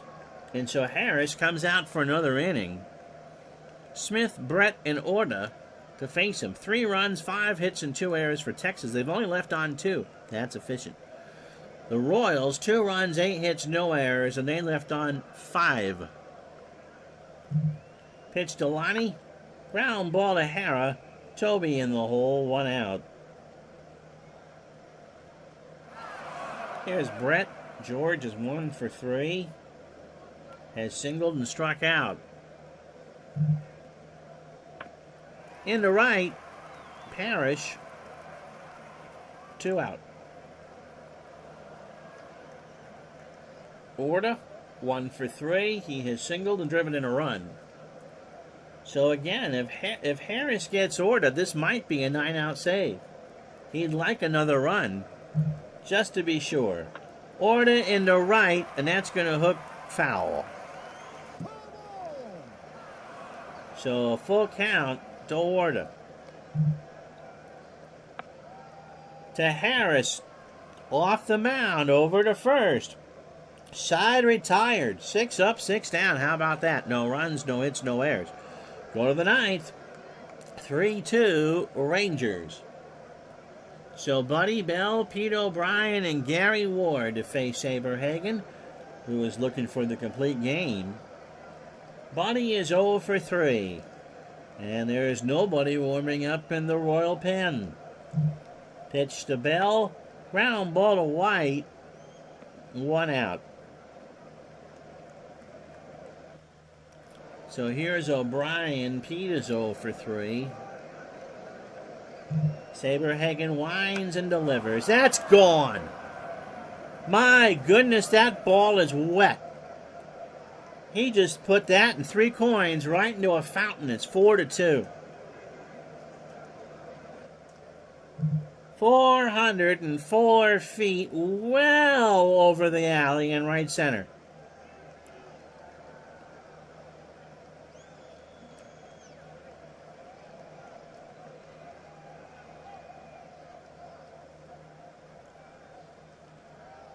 So Gary Ward is 2 for 3, singled twice and scored twice. And Dave, as we said earlier, picked up Strout on the PC. It looks like the X chart is auto in advance. Okay, that would make sense. It only shows up in super advanced as animated. So the advanced fielding chart is different from the super advanced fielding chart. Because I believe in... Actually, I don't know. It's been forever since I played Advanced. Pitch to Ward. Gary strikes out. That's 7 for Saberhagen. A 2-2 on the outside corner. Got him looking. And now I'll bring up Johnson. Is 2 for 3. Single, doubled homer. Has driven in 3 of the 4 Ranger runs. And has struck out. And Alan Bannister will pinch hit.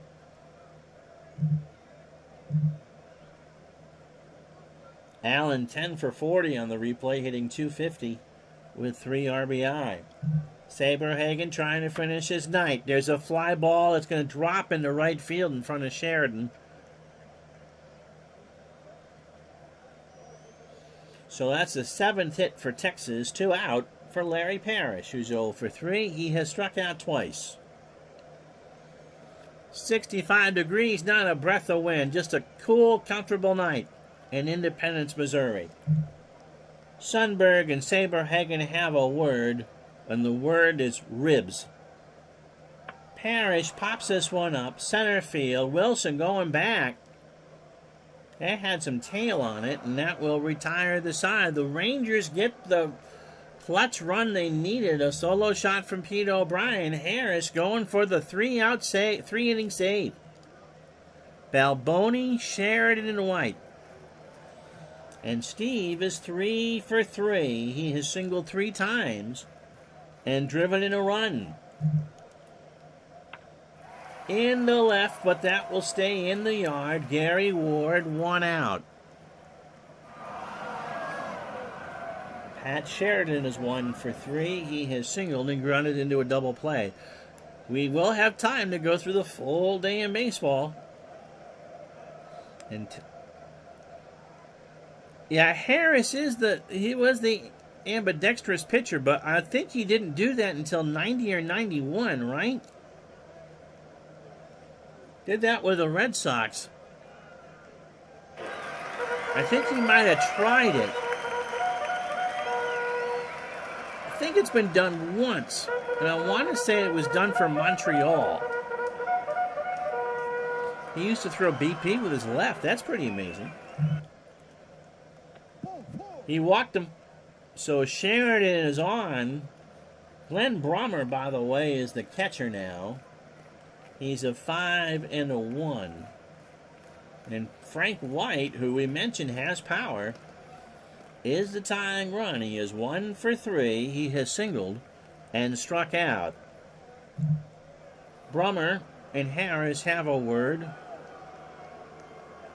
Harris deals, and White punches this one into center for a single, and White's going to actually take 2. And that'll be it for Harris because the tying run is now on second, and that'll bring in Dave Rozema to face Jim Sundberg. And the odds are heavily in Sundberg's favor. Rozema making his 9th appearance. 29 years old, a fastball pitcher at 86, and a ground ball plus pitcher. He last went 5 days ago, a no decision against the Royals down in Arlington. 2 1/3, 43 pitches, 2 hits, 2 unearned runs. One of those came on a homer. Or maybe they both came on a homer. 26 2/3 innings, 39 hits, 21 runs, 17 earned. He's given up 4 dingers. He's walked 5 and struck out 10. And he does not have a save. This is a save situation. He is 2-2 with a 5.74 ERA. So Sheridan on third, White on second, and Sundberg is the winning run. Rozema deals. Tie game all the way down the line. Sundberg has got at least 2. Parrish takes his time to pick it up. White will score. Sundberg digging for 3. And the throw is not in time. Jim Sundberg has tied this game with a 1-out triple in the 9th inning.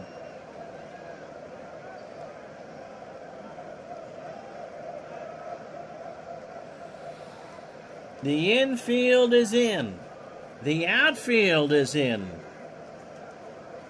I don't know what they were thinking going Rozema.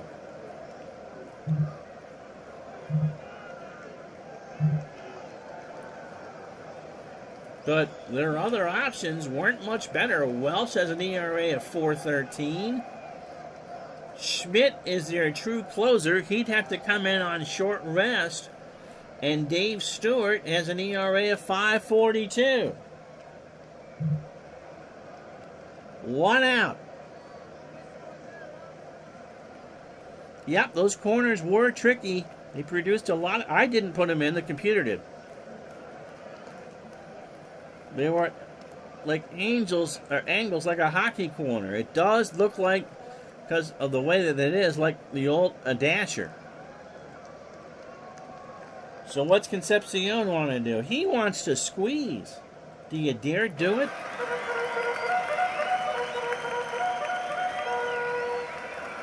Concepcion is a 10-bunter. He's looking towards the dugout. Do we try to squeeze here? Wilson, Smith, and Brett, if this game goes extra. Well, Wilson would bat anyway. So here we go.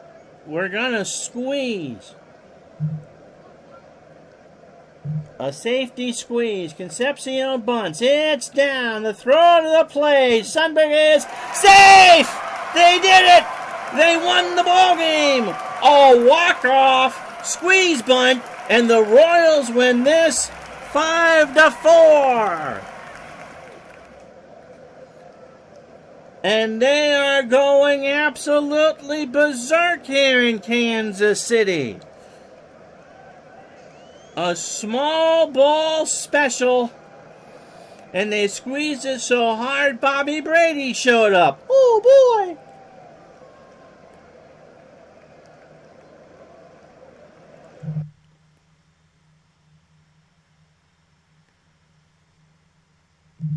Five runs, 10 hits, no errors, including 3 in the ninth. The Royals strand 5. The Rangers, 4 runs, 7 hits, 2 errors, and they leave on 3. And to recap the ninth, they needed 3 to win and got it. 2 on the triple by Jim Sundberg, and then Onyx Concepcion squeezes his home to win it 5-4. He got down the bunt. Poor Greg Harris. He went 2 1/3. He's going to take both of these runs as earned. He really didn't deserve it. Dave Rozema blows the save. He faced 2 batters and couldn't retire anybody. And poor Dickie Knowles. 6 innings, 8 hits, a 1 earned run. Brett Saberhagen goes the distance. 9 innings, 7 hits. The homers by Johnson and O'Brien don't matter. And so Onyx Concepcion is our digitalized player of the game. A walk-off safety bunt. And the Royals will go to 26-16 as soon as the computer updates everything.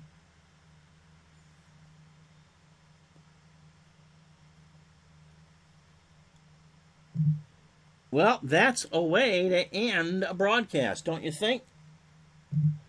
The rest of this Memorial Day, the Reds beat the Cubs 5-4 in 12. Chicago gets 17 hits in the loss. John Franco, 2-2. Warren Brewster falls to 2-2. Chris Spire hits his second of the year, 1-for-1. Cleveland, 16 hits, 5 homers. They just disembowel Milwaukee 17-7. Now, if I was politically correct, I would say they scalped them 17-7. But, Ronnie, that would be wrong. Bert Blyleven goes to 9-1. Danny Darwin falls to 4-6. Brooke Jacoby, 2 home runs. He drives in 7. And the Indians go to 20-23. Detroit beats Seattle 5-3. Dan Petrie goes to 7-3. Matt Young falls to 4-4. Hernandez picks up his 8th save of the year. California beat Baltimore 4-2. Clements goes to 2-2. Scotty McGregor falls to 2-6. Eddie Murray 3-for-3 with a double. Expos beat San Francisco 5-1. Dave Palmer 1-5. Scott Gereltz 3-2. Hubie Brooks is 4th of the year, 2-for-3 with 3 RBI. Philadelphia beats San Diego 3-2. Shane Raleigh 4-5 now. Mark Thurman falls to 3-2. Mike Schmidt a double, 1-for-2 and 2 walks. Mets beat the Dodgers 6-3.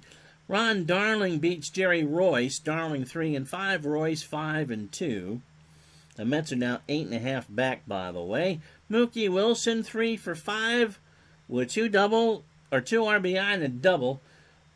Houston behind Bob Knepper's 3-hitter, 2 runs and 2 walks, beats Pittsburgh 3-2.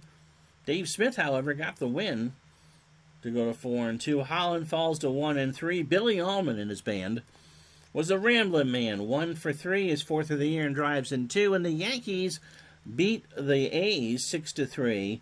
Dave Righetti 3-2. Don Sutton falls to 4-6. Ron Hassey 4-for-5, his 4th of the year and 2 RBI. Tomorrow at noon Eastern, the Reds make their debut. They will host the Cubs. I'm Ron Juckett. Thank you for hanging in there for 2 hours on the dot. We'll talk to you tomorrow for more baseball. Until then, have a good night, everybody.